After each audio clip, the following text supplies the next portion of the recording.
Welcome to the Mamilennials podcast, where we don't claim to have all the answers, just a willingness to figure it out. We're your hosts, Jocelyn and Lauren, proud girl moms and best friends sharing our take on mommyhood. Whether you're changing a dirty diaper, stuck in traffic, or just have a minute to yourself, we're so happy you're here.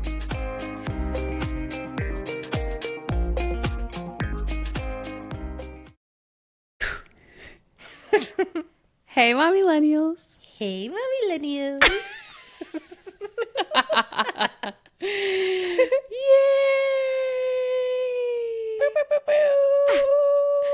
So, surprise, I'm not Jocelyn. And I'm not Lauren.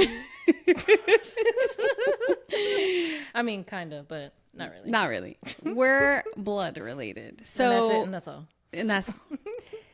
This is my sister, Stephanie. Hi, y'all. And I'm so freaking excited to welcome you here. Well, thank you. This is actually so surreal because ever since we launched Mamilennials, I always knew that I wanted to have you on as a guest because obviously, my sister is highly talked about in previous episodes because how can I not talk about you? Yeah. I'm the wait, hold on, can we curse? Yes. Okay, but I'm the shit. I'm the shit. She's the fun one. I mean, I'm pretty fun too, but I'm fun in a different way. No, it's because I made her that way. This is true. All of my humor and funness comes from Stephanie. Literally. I have to give her credit. 1000%. But Steph is a mamilennial as well. And we're in June. Happy freaking June. Hey. And June is Pride Month. So Pride. I just wanted to... No, I'm just kidding. What'd you say? I said I'm pretty gay. And so it begins. So yeah, Pride Month is really important to me because when Stephanie came out, I came out, or did you come out for me? Damn. Yeah, we're getting there. We're going there. Yeah, we're getting there. Yeah. I have no shame either. You're right. Well, I wasn't planning on covering this part. Oh, you didn't know I was going to get real. So, when did I come out for you? How long ago was that? What year was that? Do you remember? I honestly don't remember. But it was like when I was like 22-ish. Okay. I think 21, Has it been that long? I think so. Yeah. Well, 23 maybe. I still remember when Steph tiptoed around coming out to me. And I kind of pulled it out of her. And literally too. Yeah. And then I said, you're going to tell mom and dad, right? And she was like, I don't really have plans to do that right now. About that. And my mom and dad? Yeah. And essentially I couldn't take it anymore. And I encouraged, influenced, forced. Thank you. Her to tell my parents. Thank you. Because I just felt like it was necessary for her to live her life authentically. I mean, yeah, but damn. You could have told me before you just... I thought we talked about it. See, that's how I remember it. I remember we talked about it and you were kind of like, all right, whatever, just go for it. The same thing would happen with my first tattoo, ma'am. It's the same thing that happened. Low key. All right. This episode is not doing me any favors yet because right now I'd look like a snitch. Yeah, you are. Yeah. Let's run it back all the way back to high school. Okay, we don't have to go all the way back. All right. So, Steph, how many years apart are we? I'm like, let's relive again. How many years apart are we? 2 lovely years apart. Okay.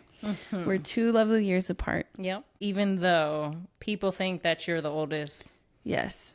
It's because Steph is, when they break it down, they're like, oh, I mean, I guess that makes sense. because Stephanie is a child at heart through and through. 1000%. So that's why people make that assumption. And I'm kind of more whatever that is. Yeah. Okay. that was too peaceful, but okay. Same rigid, but too peaceful. So continue. Yes, we are extremely different. So as you can see, yes, as you can see, Steph is tatted. She's gay. Mm-hmm. She's unapologetically herself. Literally. She is amazing. Oh, thanks. More importantly, like, I love how different we are because truthfully, you being the way you are contributes so much to who I am. And yeah, like we were saying in the beginning, all of the fun parts of me are absolutely because of you. Thank you. I'm very lucky to have her as my sister, because if I didn't have her as my sister, I would be even more stuck up than I am about certain things. I would be really uptight. Almost at the same level as Jocelyn, if you ask me. So we did talk about this on another episode where Steph and Katie were together at the mommy meetup, and they really hit it off. No, literally. Because they were like, I don't know how we deal with these girls. Yeah, no, literally. So, she's like the pristine version of me. Yeah. It's hilarious. Like, so, yeah. Oh, also on that note, y'all must be wondering where Jocelyn's at. How did she miss out on this opportunity to have our wonderful guest here? Well, the reality... because no, I need all the time. That's true. I need all the time. I need this whole couch. That's right. Stephanie needs all the time. And we were trying to figure out the timing, the scheduling, and I really wanted to have this episode air in June for Pride Month, and it just wasn't working out. And I was like, you know what? This is going to be fun, just me and Steph. We're going to switch it up a little bit. And I'm so proud to have Steph here. It's weird sitting in Jocelyn's little corner. I feel like I have to embody her, but... Well, you already have. I know. So that was a fail. Yeah. I had to FaceTime her for technical support. It was funny still seeing her as a little sister. Yeah. It was still good. So where do you live for the audience? For the audience, I live in Baltimore now, because if you enunciate every letter, you're not from Baltimore, even though I'm not from Baltimore, but I know things about some things. I migrated to Baltimore, also Baltimore County, not the city. There's also a major difference, so don't get that twisted. I also live right near the water. I love it. With me being my Libra self, I need to at least recenter and recharge near nature or water, so the fact that I'm near a body of water so close. Yeah. Oh, I love it. How long has it been since you've been in Baltimore now? Funny enough, I was doing the math and I'm like, I think I've been there probably almost like 5-6 years now. Because I do the math from the relations of Kaya.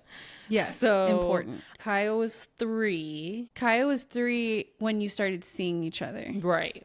Okay. And she's 10. Yeah, she's 10 now. So yeah, almost like 6 years. So 7 years ago, you met Kaya. Yeah. And then I didn't move until I had a plan. Because I was like, I ain't going out there, shorty, if I ain't got no plan. Because I was like, I love it. So, yeah. I'm we're U-Haul lesbians, but not that way. Not that way. And for those that don't know, when we say U-Haul lesbian is when, this is perfect for Pride Month. Oh my God. So teach them stuff. Yeah, no, teach them. U-Haul lesbians in the gay community, we're known to be very forward, and within the literally the second hour, we're almost moving in.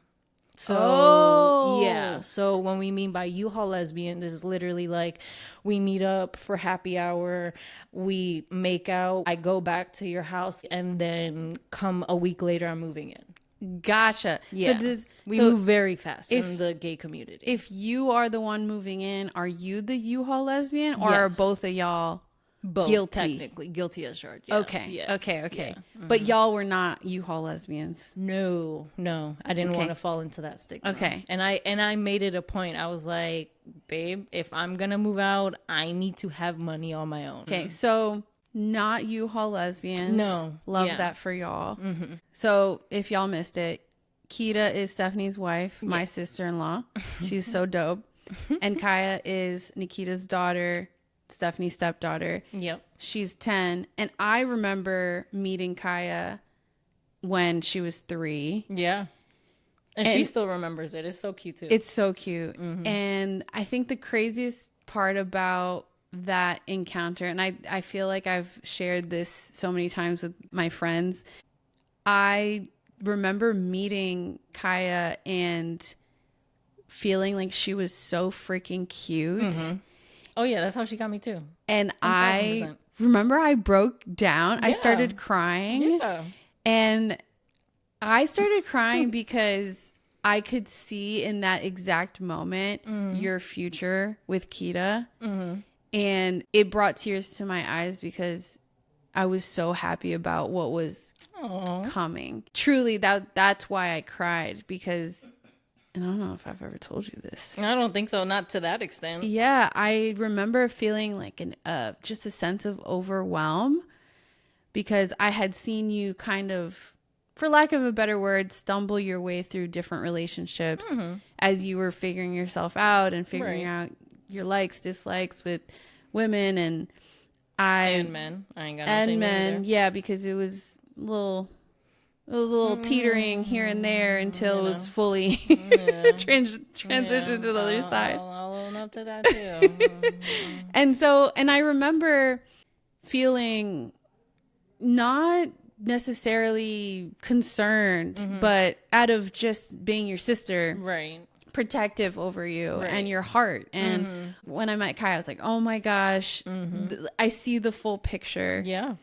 And that's why I got so emotional, because also at the same time, I didn't know what was in store for you. Right. I didn't know if you still were planning on having kids and what that looked like for you. And I feel like you were trying to figure it out too. Oh yeah, which is totally normal. Definitely. You know? Honestly, me and Kita were talking about that, and just like 2 months ago, we've just solidified our answer that we don't want anymore. Because honestly, seeing all of the juggling, all of that, having multiples, this society, this world. Well, also you're at freaking sucks. Yes, and you're at a point where Kaya's old enough to completely take care of herself. No, exactly. And so you're like, why would we restart? No, 1000%. Like, I'm over here running home from work with my hour-long commute and begging for sleep at the same time. So it's like, how do I function off of 2 hours of sleep? Absolutely not.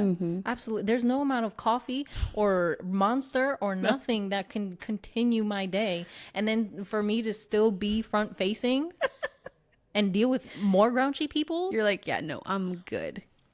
No. Even before my job now, when I was at the other job taking care of autistic kids, I was taking care of other people's kids and then still coming home to take care of mine. So I was like, bro. Yeah. When you met Kita and you learned that she had a daughter, how did you feel when you found that out? Honestly, it didn't faze me, because in my mind, I was like, shoot, I got the cheat code. Like, hey, I don't gotta go through no labor. I don't got through none of that. You know, I mean, nothing against y'all. I literally worship the ground y'all. Okay, I'm not taking none of that. But for me, yeah, I was not doing that. Yeah, No. I can barely handle a migraine. Okay. I can't go through these times without allergy medicine. I don't know Not how these times. No, I can't.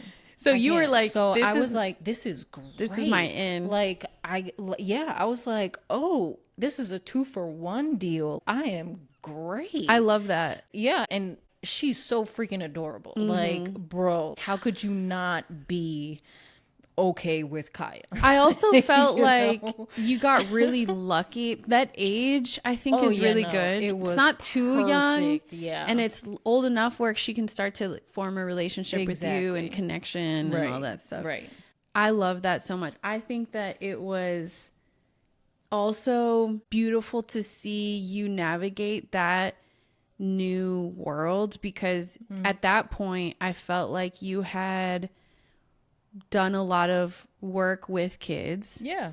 And you were so good at working with kids. Yeah, no, definitely. So that's why I was also a little relieved that you had that opportunity without, because obviously there's no sugarcoating. It's very challenging for lesbian couples to have kids. Yeah, no, so 1000%. In my head, I'm like, does this mean she's not going to be able to if she, gets into a same-sex marriage? What does this mean for that? Like, she's so good with kids. How can we lose on this? Like, like there's just so many things going in my head. And I'm pretty sure that's how mom felt too, especially mom. Oh, you know how she that was is. like the first thing she said. One of them. Yeah. Well, I don't remember that, but.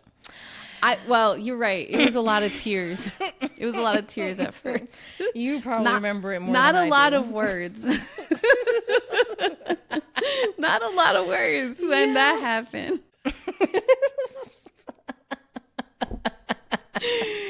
So,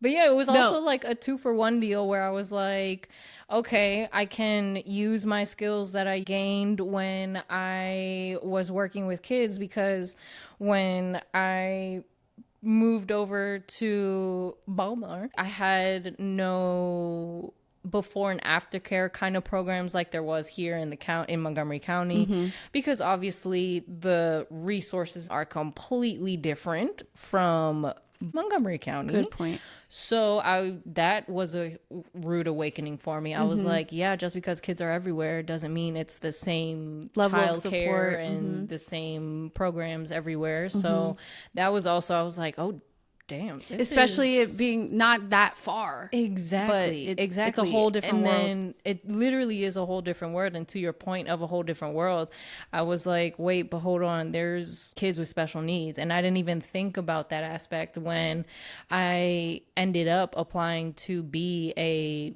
ABA therapist. So working with autistic kids. And that almost put my obsession in a healthy way with kids to a whole nother level, because as you're saying, like, I was always good with kids gravitated towards me. It's because of that inner child energy. How to in general get to like their level. Like every time we would be at a barbecue and I'd just be chilling, like I'd just be sitting there, and then a kid would just walk up to me and then they'd be like poking me or whatever. I essentially use that to my advantage. I was like, okay, well, I'm gonna utilize what I'm good at in a sense. And honestly, Kai is so lucky that she has you, because I mean, seriously, it could have been a completely different. I mean, granted, Kita wouldn't have stayed with you if you weren't good with kids, and that part. Yeah. Was there a defining moment when you realized, okay, this is my family unit? Like, I see this, or did Kaya do something that made you solidify it, or made you feel like it was solidified? Yes, absolutely. When Kita and I were getting pretty serious, I was putting in the mileage. Okay, thank God for my little baby Prius, because I don't know how I would be getting there at these prices. Cause Lord, 51 miles. Okay, who's counting? I was putting in work. So yeah, the defining moment was when I had to get a car seat. Oh yeah, my I had to get a goodness. booster seat. I had to get like a booster type thing, for Kaya, because I was at one point picking her up after her daycare on Fridays, and then we would hang out all weekend. So yeah, I love that. I didn't know that. That's so sweet. Oh my gosh, I'm getting a little emotional thinking back to those days. Yeah. In my head, that was probably the blue check mark of that moment. Like, okay, holy shit, this is real. You can't get out now. I'm concerned. Like, I need to keep her safe and drive carefully, and I'm responsible for her as an adult. Yes. Yes. On this podcast. Yes. Yes. So, and listening to non-curse word music. Oh yeah. I know that was in any probably language. Hard. Okay, so that is a great defining moment. I love that. Yeah. What would you say were some of the biggest challenges to becoming a step parent? I mean, it's just the honest dynamic of it, because it's like, yes, I'm there, yes, I'm present, yes, I'm putting in all the work, but it's almost like there's a tiny bit there that is that 0.1% that's left, essentially, that I know it's gonna sound messed up, that will never be filled. You know? And I've come to terms with that because of the bond that I have with Kaya now. Oh my God, that made me I'm like about to cry. That's so hard. Yeah. Because, wow. It's like you can do everything. Yeah. But it's never going to be. Yeah. Oh. Yeah. That hit me. Yeah. That's really tough. Yeah. Yep. So I guess, when did you realize that? Was it early on, or was it No, it later? was kind of as she was getting older. She was getting older, and probably around 5 or 6-ish, you could really start to see her personality change in a sense. It's like, oh no, she's not a baby anymore. She's now getting out of the toddler stage and really independent. Like, no means no. I'm doing this, and this is what I mean type stuff. So yeah. And I'm sure that's when she started maybe connecting more dots. Absolutely. And Absolutely. asking more questions. 1000%. And you know, Kaya, she can't be quiet to save her life. So just like you were, she will ask you a question until she's blue in the face, and until the answer is right, or until she gets a answer and it sits well with her, she gonna ask you a question. Yeah, that's true. That's true. And you're kind of faced with this. I don't know. I just remember it was those first few years, and then leading up to y'all getting married, where I remember just having so much growing respect towards you because of how challenging it is to be in that position. And I could see you also going through this evolution, if you will, of almost like a boot camp for parenting, where you were really just rolling with the punches. And I just think that there's more of a steady, and I could be totally off with this, but more of a steady, gradual progression of learning how to become a parent and learning your parenting style as your kids grow with you from baby to toddler to kid. Yeah. And I feel as if you had to skip over those first very important years that create that bond and allow you to have that gradual progression. And you literally just jumped in and had to learn. As much as you were good with kids, you still had to learn how to be a parent. Oh no, definitely. It's completely different than that being your job, taking care of kids during that small period of time, versus but in a sense 24/7. It was funny because with me doing like essentially training classes and stuff like that, like I was actually learning about the development of children. So like I was getting really courses, good point. I was absorbing that, and I was still keeping it in my head. I just literally implemented what I was taught. And if anything, I just put that in my forefront, and I was just like, okay, now I really need to put it into parental mode. Yeah. I do want to give credit to Kita, because I do feel as if she really gave you a lot of room. Oh yeah, definitely. To figure it out. Yeah. I mean, she was obviously figuring it out on her own too. Yeah, definitely. But Kita is type A. So I was surprised at how much freedom she gave you. But that was because I was forcing her. Oh, like so that's just my perspective. That was your perception, 1000%. This girl couldn't even let Kaya go up a slide by herself without being like, oh my god, hold her. I'm like, yeah, sorry, babe, but yeah. You know what? I had Kaya jumping in puddles. Yeah. Like, so you go outside. You like, were really what Kaya needed and Kita needed. Literally, because Kita was like, wait, what do you mean she's gonna go outside and jump in puddles? I was like, I got a rain boots for a reason. Yeah. Go stomp in a puddle. We ain't got nothing to do in this COVID time. Go jump in a puddle. Like, please jump in a puddle. Like, count puddles. Yeah, so I was the one pushing Kita and be like, she's a kid. It's okay. They're durable. They will bounce back. Put a Band-Aid on it and it'll be okay. Yeah.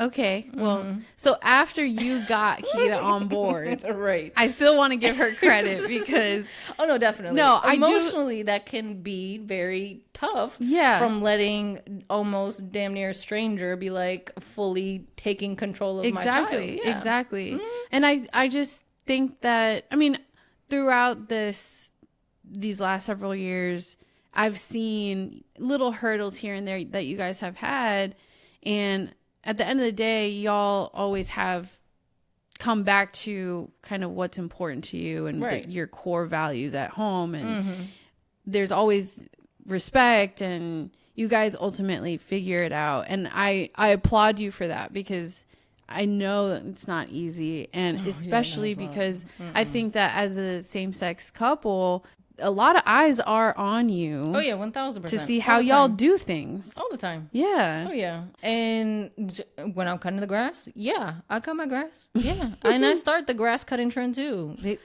I promise you, I have all these men out here on my block cutting the grass after me. They're like, oh, if she's like, cutting the grass, if the gay is doing it, we have to do it. And I'm like, I'm serious. As soon as I'm done at 9:00, my grass looks great. Brrr, everyone right else behind you. Literally, I promise you, it's like clockwork. I'm like, yeah, y'all wives got into your asses. We're like, how come the lesbian is doing it? Maybe I should go lesbian. Yeah. Listen, I'm pretty sure that it was been an argument, but yeah, no, definitely. And even, I mean, it's definitely, yeah, more eyes, but I mean, in a sense, it just fuels me to not really care. Yeah. Because if I let it really faze me, then I'm just fueling them. I'm giving them what they want. Yeah, I couldn't agree more.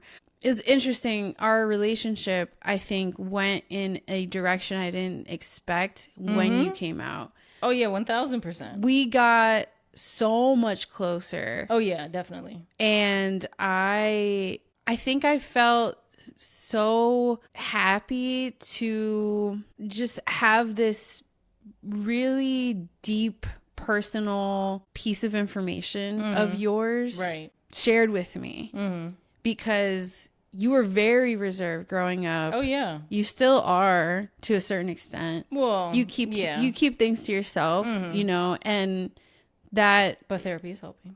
Therapy's helping. Thank God for therapy. Girl, thank God for therapy. Yes. Thank God. But because of the way you were growing up, I felt like I was an oversharer and you would help guide me as the big sister does.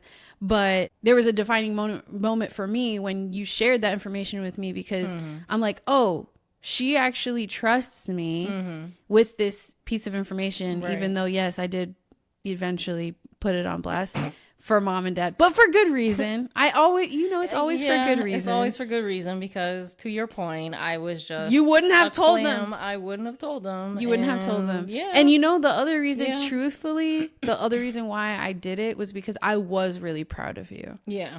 And out of almost protection, which I know it sounds kind of contradictory, I wanted them to know so that they could see you for you. Right. And it just needed to be done. Because at that point, I literally was living a double life. Yeah, exactly. Yeah. Exactly. And I don't know. I just think that I'm grateful for the last, call it 10 years or whatever, that we've gone through, because it has just brought us so much closer in so many different ways. And then I also was able to see you as a mom before I became a mom. And I remember feeling so strongly about wanting to incorporate that fun aspect to parenting that you brought to the table with my kids. And thanks. I was like, I need to channel my like inner Stephanie because it makes a difference with kids. I think it was interesting because I was definitely uptight about a lot of stuff during my first pregnancy, just because it was definitely it was first time pregnancy. It's which very is understandable. Very Lauren coded. I feel like typically it could go for literally any mother across the board. Exactly. Like any generation, any age, any whatever. I have a feeling that no matter what, the firstborn, the first child is probably going to have a bit more trauma than the second. Yeah, because there's so much anxiety. Right. Yeah. Or like not anxiety. I mean, but yes, it's probably true. Anxiety. Yeah, absolutely. You're trying to like make sure you don't mess anything up. Yeah, exactly. You know? And I remember when Mila was born and you would come and you would spend time with us and you would just do things so effortlessly. There's so many things that I've learned from you my whole life, obviously. But I would say the turning point was when you came out, when you had your own relationship, when you got married, when you had the kids, like when all of that started happening, I was like, finally, I have a role model and someone who I can really lean on during this process. Aww. Yeah. And I was just like, anyway. I didn't do that in school. No. Shocker. Not to call her out, but like growing up in those first like elementary school, middle school, it was rough because she was so rebellious and I was so not rebellious. She still is, but more controlled. Exactly. But with adult money. Which is even worse. Exactly. So Sorry, I just Mom. not that I didn't like, you know, for the record, I wasn't like resentful towards you, and it's not like I was like, oh, I can't follow my sister's footsteps. She's not showing me the way. No, but whatever. that was the difference that we were. At that time, I really didn't care about school. Yeah. And you were the biggest bookworm ever. And exactly. So I was very grateful for No Child Left Behind and it being implemented because I have no idea how would I have graduated because I mean, seriously, but no, like outside of this. But that's why when you, and not to say that I needed you to do more societal things for me to connect with you, but it was more like, okay, even though we're so different, we still have now this commonality of being moms. And there's so much that I can learn and continue to learn from you, and I'm so grateful for that. And I think that makes you the best aunt too. No. Because like, I mean, Mila wouldn't teach Mila about dung beetles. Exactly. I know my ass wouldn't. No, absolutely not. I'm like, what is a dung beetle? A dung beetle. Exactly. How did you feel when you found out that you were going to be an aunt? Wow. When I found out I was going to be an aunt, I literally cried, which is I'm not going to say one of the rare moments because I be crying for like... Thank God for therapy. Yes, thank God for therapy. When you told me, I cried. And I honestly was shocked. I still am. See, I don't even know what to say. It's all over again. She was speechless. Yeah, literally. I would say there was a time where I was like, does Stephanie believe that I'm a good mom? And yeah, probably. Yeah, and that just goes to show that I really value your opinion. You know, I like seriously. I was like, I want to feel like Stephanie thinks I'm a good mom because I think that Stephanie's such a good mom. So if Stephanie thinks I'm a good mom, then I'm a good mom. And it's not that this thing came up a lot in my head, but it did cross my mind every now and then. And I think the reason why it would come up sometimes is because you'd be like, Lauren, chill. Like, let Mila do the thing. Like, stop. Or like, just stop being a helicopter mom. And I'm like, true. I'm like, ugh. Like, I didn't want to be a helicopter mom and all this stuff. But then I think you kind of gave me space to figure it out. Okay. And then I got pregnant with Layla, and your happiness, I remember it. Let me also give a side story.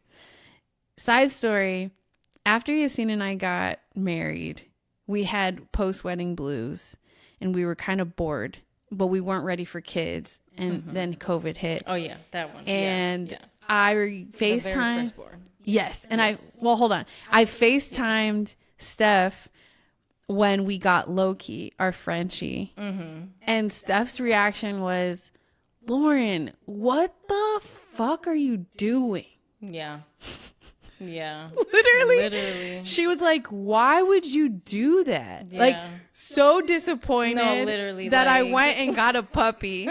Because we already had one dog. Yeah. So Steph in a tiny apartment. Yeah, and it wasn't tiny. No, it was. Y'all were outgrowing it. Yes, okay? we were. Y'all were outgrowing it. Y'all were social butterflies. Y'all had a husky. Yes. So and then y'all want to bring a second dog.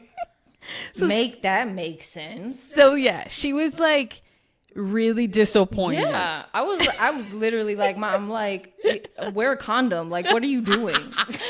And so I was like, don't have adult money. I'm like, why are you acting like you're not so excited to meet this Frenchie? And then you were just like, this is dumb. And I'm like, oh. So I was like, damn, like she really thinks like I made a stupid ass decision. And then so fast forward to when I was get pregnant with Layla. I don't know why in my head I was like, she's gonna react the way she reacted when we bought Loki, where she's gonna be like, you dumbass, like, why didn't you wear protection? Why are we doing this again? But instead she was so happy, like so excited. I'll never forget. And I was like, okay. I'm doing it because I'm like, oh shit, I got two more. Yeah. Well, at that point we didn't know. Yeah, we didn't know. Well, either way, if it was a boy or a girl, but either way, I know it was a girl with our genetics and lineage. Like, But I also feel like there was kind of this, I think for both you and Kita, kind of this relief per se, but just kind of like, all right, y'all can keep doing it because we're probably not gonna have one. 1000%. That's literally, and if anything, like I said, like seeing y'all with Layla and seeing that was literally, like I said, that was the check mark for us to close that book. Yeah, I remember we had some really deep conversations about it. Yeah, I mean, because definitely we were literally going back and forth. At one point, we were literally talking to guys on an app. We were gonna go to Philly or whatever and do this whole thing where you rent a room, 2 rooms, one next to each other, and then he just does his stuff, and then knock, knock, knock, here you go, he's your present, and then turkey baster it up. Oh my goodness. But that's the cheapest way to do it. And so we were really thinking about doing that, but then we were like, wait, hold on, is this really what we want or what honestly our Instagram wants? Because it's like we were so focused on the image, I guess, or just I guess in Kita's mind, like she wanted a kid with me so that, you know, I know the feeling and stuff like that. But when I told her, I was like, I don't want none of that feeling. I was like, I don't want none of that. Y'all. It's kind of like that 1% thing you were talking about earlier. Exactly. Like she wanted you to feel that wholeness. Right. But I think it seems like at this point, I mean, yes, at that point you're like, no, I'm okay. Like I'll live with this. Right. Yeah. So, you know, I think what you just said is really important to call out that, you know, there is a very long process. And obviously with hetero couples, there's still the possibility of having to go down different paths to help get pregnant and that kind of thing.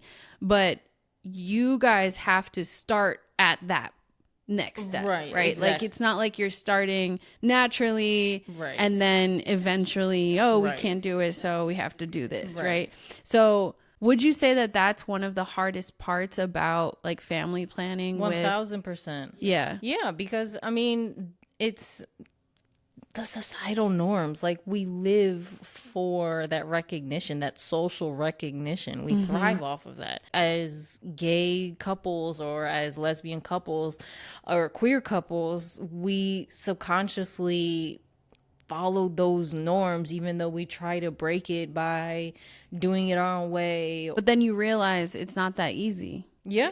And then it costs money to try again. Right. And multiple rounds. Exactly. So it's not something that I don't think people really put a lot of thought into. Yeah, because you don't. It's almost like you don't want to put a price tag on a kid, but then it's like you have to, because when you're paying thousands of dollars for literally a grain of salt and a hope and prayer, that it works. Yeah.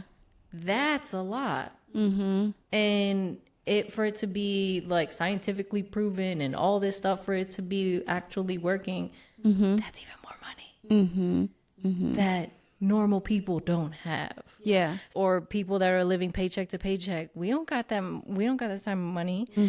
I can't affirm a baby. I can't affirm sperm. You can't clone a sperm. So that's so real. It's like, come on. Yeah. Like, queer couples really have to financially map it out. Yeah. And that's the worst part about it, is that, like, even though Juan and Maria down the street can have 15 kids, that's great for them, but that's not always the case. Right. Yeah.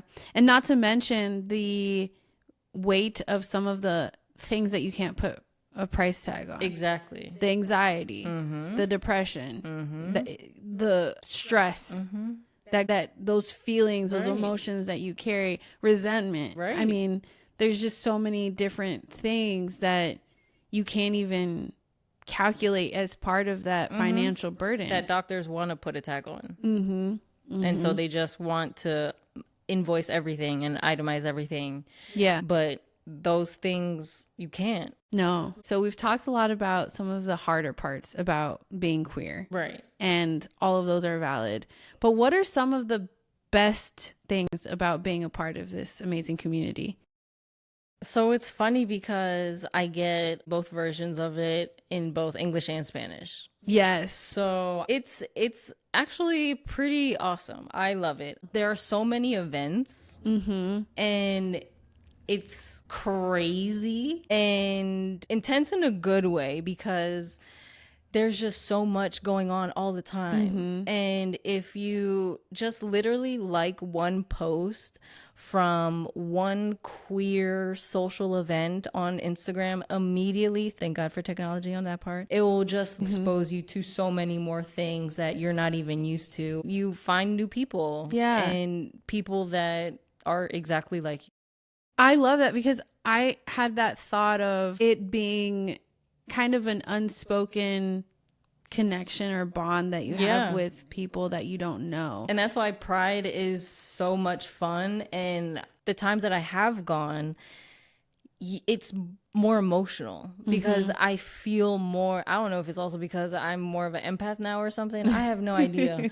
But it's like, it sounds cheesy, but you feel prideful. Like, you feel happy to be with your people, with people that you don't have to feel weird about, or you don't have to be like, oh, this person behind me, like, is he wanting to kill me? Or does he feel uncomfortable because I look male presenting and he doesn't know if I'm a guy or girl, or he just is weird, or just all those things that we have to, as queer people, have to struggle with. Like, we just let it all go away. It evaporates in those hours of that Pride event, or Pride parade, or whichever. I get so happy during Pride Month because I can feel this just overwhelming energy and sense of community. Yeah. And I love it so much. It is so intense during the month of June. It's everywhere. It's in your face, and I love it. Yeah. But I do often struggle with the rest of the year.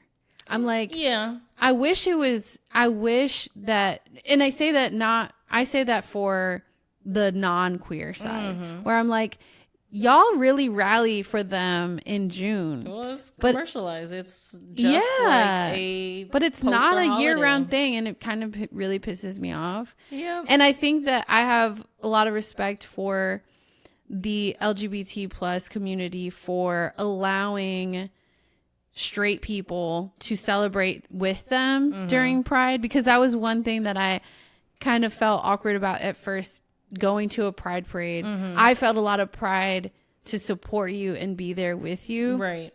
But I wasn't sure if I was welcome because we don't care as long as you're not an asshole. Exactly. And that was when I realized, no, y'all just want to be yourselves. We just vibe. Yeah. And be around people who respect you. Right. And applaud you. Right. And not even that, just be around people who see you as a person. Yeah. Because like, it doesn't even have to be that serious. Every day queer people get overlooked, made fun of, and it's like we don't have to worry about any of that for that chunk of June or even for the Pride parade or whatever. I love it. So if y'all haven't figured out what you're doing for Pride, figure it out. It's not hard. It's not hard. You can't miss it. Yeah, it's in your face. Don't ignore it. Like she said, just be normal. It's really not hard. You don't even have to do the most. It's really not. And I think that's what I want people to remember. Like, it's not that deep. No, literally, because I was in line at Target and getting my meds. I was looking down. I'm just, killing time. And the lady in front of me, I thought she was in line. So, being nice, I'm waiting my turn like any other person. So then the pharmacist goes, sir. And I'm like, okay, just another day. I still don't say anything. And she goes, ma'am. And I'm like, oh. You rang. She's just, yeah, you can put in your information at the counter. I was like, oh, okay. Way to keep it chill. I love that for you. Yeah, you have to be, because if I gave her that energy, I'd have a case. Yeah, you'd be bailing me out for real. Yeah. Well, listen, I feel like obviously we could talk forever because literally. We're sisters, but we kind of have to wrap things up a little bit. I can hear Jocelyn's voice in my head being like, Lauren, wrap it up. So I feel Jocelyn. That's the worst part. I know. I literally feel her presence right here. So as you know, we like to end the episodes with an affirmation. Do you have one for the audience? I wouldn't say a affirmation, but I would say kind of like a motto. Okay. So I have it on a pin in my closet. So I look at it literally as I get dressed. It's a picture of Medusa. Okay. And she's going like this. And Medusa says, silence those who silence you. Ooh. That's a great affirmation. Yeah. I see why you said motto, but that's an affirmation. Is it? Okay. For sure. Yeah. That's an affirmation for moms to definitely remember and repeat, especially moms who are going through the same things that you're going through. Because there's so many opinions out there. Oh, yeah. It doesn't matter. It doesn't matter if you're queer or not. There are opinions. I love that. That's a good one. Thanks. Thank you for that affirmation. I love that one. Yeah, you're welcome. I need you to send me a picture of that little pin thing. I will. Okay, good. Well, thank you so much for being a guest on the Mamilennials podcast. I'm glad I could be on the tour. Yeah. Well, Stephanie has been very patiently waiting for her big debut, but we had to do it with intention. You're right, I guess. I was like, no, I'm keeping this in my back pocket for a reason. You're right. You're right. So we can't play Bad Bunny for copyright reasons. Yeah, exactly. It's okay. All right, bye, y'all. See ya. Thank you so much for listening and being a part of the Mamilennials community. If you liked this episode, hit that follow button, connect on our socials, and don't forget to share with other mommies.